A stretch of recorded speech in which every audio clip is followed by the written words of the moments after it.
ఇటు సమ్మె స్ట్రోక్ అటు తెల్లారితే ఎంసెట్ దీనికి తోడు నిమిషం నిబంధన కత్తిలా వేలాడుతోంది.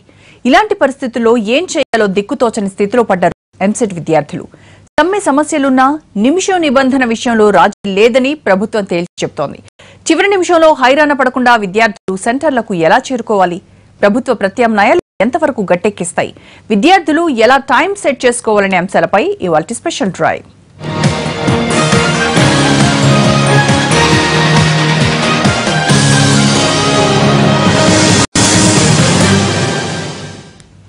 స్పెషల్ బస్సులు ఏర్పాటు చేసి ముందు రోజు నుంచి ప్రకటనలు చేసి నానా హంగామా చేసిన ఎగ్జామ్ సెంటర్ల ముందు ఏడుపు సీన్లు తప్పవు. చివరి నిమిషంలో గందరగోళంగా ఎగ్జామ్ సెంటర్లకు చేరుకుని తీరా నిమిషం ఆలస్యంతో గేటు ముందే ఏడాది కష్టం వృధా చేసుకున్న విద్యార్థులు ఎందరో. అలాంటిది ఇప్పుడు అన్ని సమస్యలే. బస్సుల బంద్తో గ్రామాల నుంచి ఎంసెట్ కు హాజరయ్యే విద్యార్థులకు ప్రయాణ టెన్షన్ వెంటాడుతోంది. అయితే కొన్ని ముందు జాగ్రత్తలు పాటిస్తే ఎలాంటి టెన్షన్ లేకుండానే గట్టెక్కేయొచ్చు.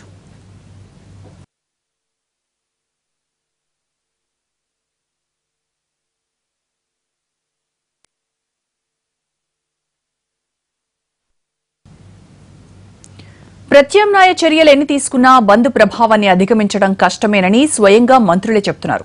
దీన్ని దృష్టిలో ఉంచుకుని విద్యార్థులు, తల్లిదండ్రులు చివరి నిమిషంలో హైరాణ పడే బదులు ఇవాళ ప్రయాణ ఏర్పాట్లు చేసుకుంటే మంచిదంటున్నారు అధికారులు. ఒకరోజు ముందుగానే సెంటర్కు దగ్గరలో ఉండే బంధువుల ఇళ్లకు చేరుకోవాలని సూచిస్తున్నారు. గంట ముందుగానే సెంటర్కు చేరుకోవాలంటున్నారు. అలాగే ప్రయాణ సమస్యలను అధిగమించేందుకు టోల్ ఫ్రీ నెంబర్ను కూడా ఏర్పాటు చేసింది ఏపీ ప్రభుత్వం. ఏదైనా సమస్య ఉంటే టోల్ ఫ్రీ నెంబర్కు ఫోన్ చేయాలని, వెంటనే ప్రయాణ ఏర్పాట్లు చేస్తామంటున్నారు.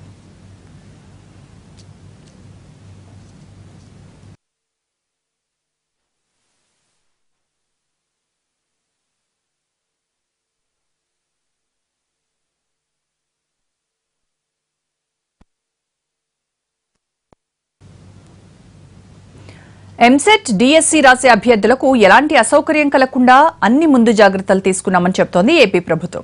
కాంట్రాక్ట్ ఉద్యోగులతో కొన్ని బస్సులు నడిపిస్తామని, అలాగే కాలేజీలు, స్కూళ్లకు చెందిన బస్సులను కూడా నడిపిస్తామని అంటోంది.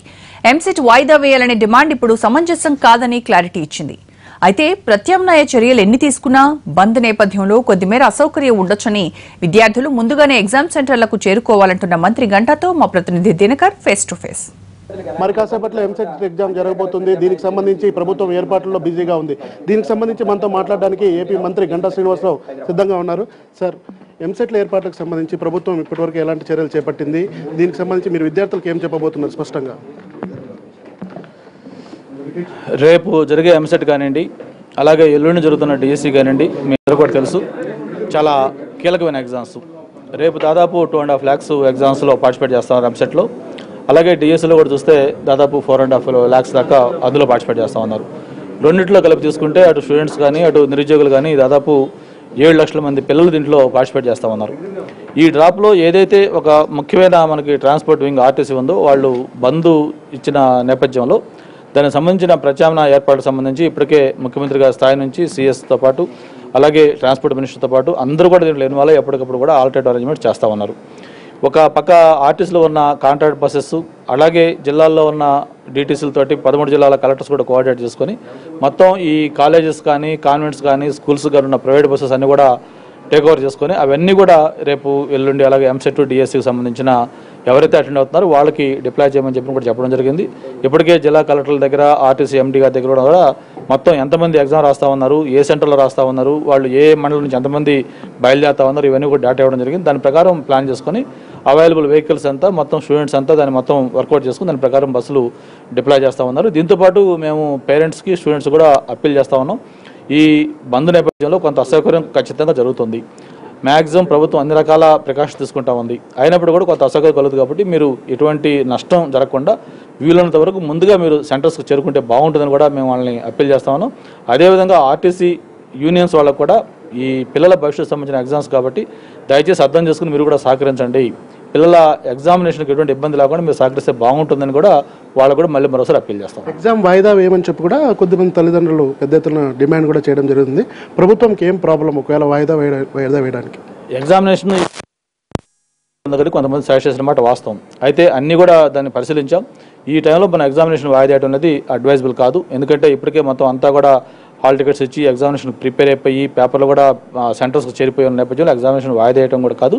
అంతేకాకుండా మనం ఆన్ టైం ఎగ్జామ్స్ పెట్టి మనం కరెక్ట్గా రిజల్ట్స్ ఇచ్చి అడ్మిషన్ స్టార్ట్ చేయకపోతే గతంలో లాగా మన దగ్గర ఉన్న మెరిట్ స్టూడెంట్స్ పక్క రాష్ట్రాలకు వెళ్ళే అవకాశం ఉంది. ఈసారి అటువంటి పరిస్థితి రాకుండా ఉండడం కోసమే ఎగ్జామినేషన్ ఆన్ టైం పెడతా ఉన్నాం. అలాగే రిజల్ట్స్ కూడా ఖచ్చితంగా ఏదైతే మేము 26 చెప్పామో బిఫోర్ 26 రిజల్ట్స్ ఇస్తాం.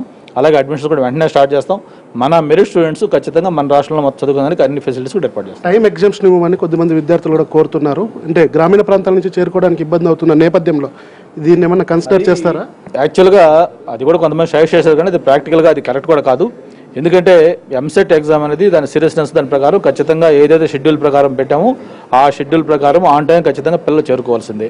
ఎక్కడన్నా బై ఎనీ ఛాన్స్ ఒకరి ఏమన్నా పిల్లలు డిలే అయిపోయి దానికి ఒక జెన్యున్ రీజన్ వచ్చి వాళ్ళు కానీ అక్కడ కానీ ఎక్స్ప్లెనేషన్ ఇచ్చుకోగలిగితే లోకల్గా ఉన్న కోఆర్డినేటర్స్ అక్కడ ఉన్న వాళ్ళ ఇండివిజువల్ డిస్క్రిప్షన్తో డిసిషన్ తీసుకోవాలి తప్ప గవర్నమెంట్ అఫీషియల్గా ఎక్కడ కూడా 1 minute కూడా టైం ఎక్స్టెండ్ చేయాలి. ఫైనల్గా విద్యార్థులకి ఒక మంత్రిగా మీరు ఏం సజెషన్ చేయబోతున్నారు? ఇది చాలా క్రూషియల్ టైం వాళ్ళకి. ఎందుకంటే అటు ఎంసెట్ కావచ్చు అలాగే డిఎస్సి కావచ్చు, రెండిట్లో కూడా ఇటువంటి ఒక డిఫికల్ట్ టైంలో ఎగ్జామ్ రాస్తా ఉన్నారు. కొంత ఇన్కన్వీనియన్స్ జరుగుతుంది డెఫినెట్గా. మీరు దాన్ని మెంటల్గా ప్రిపేర్ అయిపోయి ముందుగా ఎగ్జామినేషన్ సెంటర్ చేరుకుంటే బాగుంటుంది. అలాగే ఏమాత్రం టెన్షన్ పడకుండా ఎగ్జామ్స్ మీరు బాగా రాయాలి, మీకు మంచి భవిష్యత్తు ఉండాలని కూడా మనస్ఫూర్తి కోరుకుంటున్నాను. ప్రభుత్వం స్పష్టంగా చెప్తుంది, ఎట్టి పరిస్థితుల్లో కూడా వాయిదా వేయడం కుదరదని కూడా చెప్తుంది. ఎన్టీవీ ముఖ్యంగా విద్యార్థులందరికీ ఒక స్పష్టమైనటువంటి విషయం చెప్తుంది. రేపు ఎగ్జామ్ టైంకి ఆన్ టైంలో ఉండవలసింది కూడా కోరుతున్నాం. కెమెరామెన్ కిషోర్తో దినకర్, ఎన్టీవీ, హైదరాబాద్.